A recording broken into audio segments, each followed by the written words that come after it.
পৃথিবীতে কিছু জিনিস আছে যেগুলো আপনার দেখতে ভালো লাগবে, কিন্তু দেখতে ভালো লাগলেও কি যে হচ্ছে, কেন যে হচ্ছে, এসব অনেক কিছু ভেবেও আপনি কোনো কুল টোপাকুল কিচ্ছু পাবেন না। আর ঠিক সেই রকমই একটা ওয়েব সিরিজ হচ্ছে বাতাসে গুনগুন। বাতাসে গুনগুন সিরিজ সম্পর্কে আমি বিস্তারিত আলোচনা করব, কিন্তু তার আগে প্লিজ আমার চ্যানেলটা সাবস্ক্রাইব করে দিন আর ভিডিওটা অবশ্যই লাইক করে দিন। করে দিয়েছেন? তাহলে এবার শুরু করছি। বাতাসে গুনগুন এই সিরিজটায় আছে টোটাল 4টে প্রধান চরিত্র: অরিন্দম, মিথিলা, পল্লবী আর ন্যাকামি। অরিন্দম একজন ইতিহাসের প্রফেসর যে আলুর দমের মতো মুখ করে কলেজে গিয়ে বসে থাকে। আর পল্লবী, অরিন্দম যে কলেজে পড়ায় ওই কলেজেই যায়, কিন্তু যায় পড়াশুনো করতে নয়, দেবের ছবির ক্যাপশন হতে, মানে এমনি। মিথিলা হচ্ছে অরিন্দমের বউ, কাম অরিন্দমের মায়ের আয়া। অরিন্দমের মায়ের দেখাশোনা করতে মিথিলা অরিন্দমের থেকে অনেক দূরে একটা বাড়িতে থাকে। আর থাকবে নাই বা কেন, অরিন্দমের ওটা কোয়ার্টার, না থাকে অর্ধেক সময় কারেন্ট, না থাকে জল, তার সঙ্গে বড্ড মশা। কিন্তু আসল কথা কি জানেন? অরিন্দমের মতন মেয়াদামারা প্রফেসর আমি দুটি দেখিনি বললেও ভুল হবে, আমি একটিও দেখিনি। কলেজেও দেখিনি, ইউনিভার্সিটিতেও দেখিনি। আমরা কলেজের ক্লাসে দেরি করে ঢুকলে প্রফেসর কথা শুনিয়ে মুখ করে ভুসি নাশ করে দিত।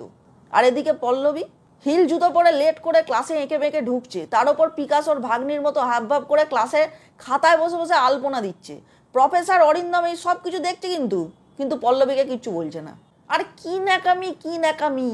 একদিন দেখছি কলেজে পল্লবী দুম করে পড়ে যাচ্ছে, তার আশপাশে দাঁড়িয়ে থাকা বন্ধুদের তাতে কিচ্ছু যায় আসে না, যত যায় আসে শুধু প্রফেসর অরিন্দমের। প্রথমে সে প্রপোজ করার মতন ভঙ্গিতে হাঁটু গেড়ে সামনে বসছে, তারপর যেমন করে লোকে কাটা ফিউজ চেক করে ওরম করে সে পল্লবীর ফাটা হাঁটু চেক করছে। মানে কি ন্যাকামি, কি ন্যাকামি! ওদিকে আমাদের প্রফেসররা আমাদের সঙ্গে কি ব্যবহার করতো সেইটা শুধু আমি ভাবছি।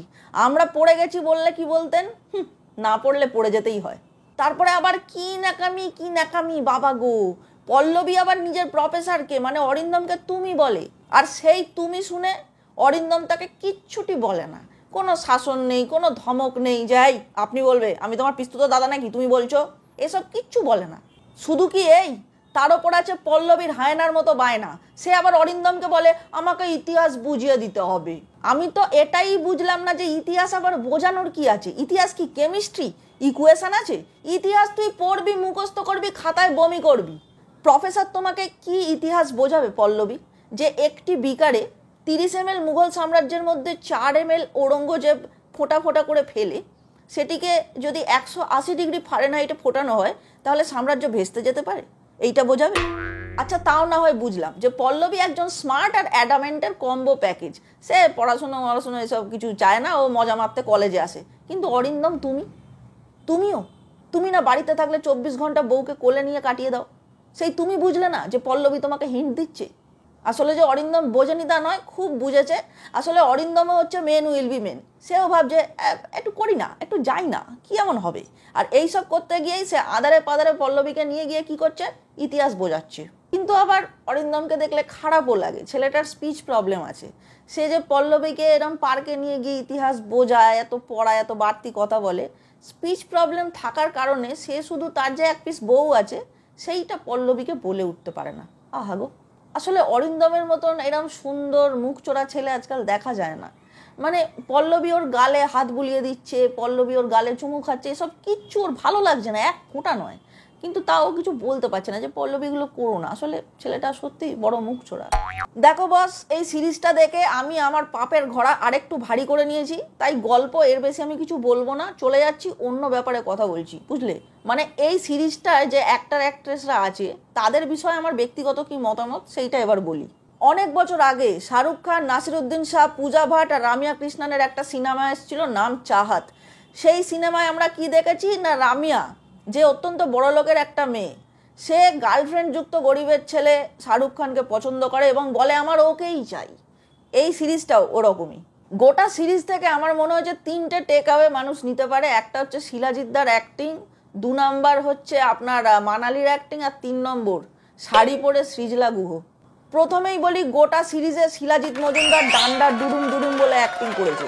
ওনার যে চরিত্রটায় কিন্তু বাড়াবাড়ি করার প্রচুর সুযোগ ছিল, কিন্তু উনি করেননি। গুরু একদম ব্যালেন্সে অ্যাক্টিং করেছে, ধরে ব্যাট চালিয়েছে, ধরে খেলেছে। আর সেই রকমই সংলাপের থ্রোয়িং, সেরকমই ভরাট গলার আওয়াজ, স্ক্রিন প্রেজেন্স 100-100। বড় লোকের ঝিকিমিকি টুম্পা মেয়ে হিসেবে সৃজলা গুহ খুবই ভালো। উনি ওনার অ্যারোগেন্স, ওনার একদম প্রচণ্ড একটা অ্যাগ্রেসিভ অ্যাটিটিউড, সেটা খুব ভালো ফুটিয়ে তুলেছেন আর ওনাকে দেখতে ভালো লেগেছে। ইমোশনাল কিছু দৃশ্যে মানালির অ্যাক্টিং খুবই ভালো। নুয়ান্স কাকে বলে দেখতে হলে ওই সিনগুলো খুঁটিয়ে দেখতে হবে। আর গোটা সিরিজটা দেখার পর সুহূত্রবাবু সম্পর্কে আমার মতামত হচ্ছে ওনাকে জুটি হিসেবে একজনের সাথেই বেস্ট মানায়, সেটা হচ্ছে নেকেন বাবু।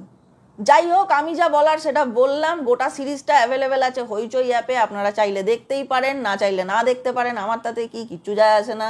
আমি শুধু চাইবো আপনি আমার চ্যানেলটা সাবস্ক্রাইব করুন, আজকের ভিডিওটা লাইক করুন আর কমেন্টে এটা জানান যে ভিডিও কেমন লাগলো, সিরিজটা দেখেছেন না দেখেননি না দেখবেন, আর রিসেন্টলি কি দেখলেন, সিরিজ, ছবি, হোয়াট এভার।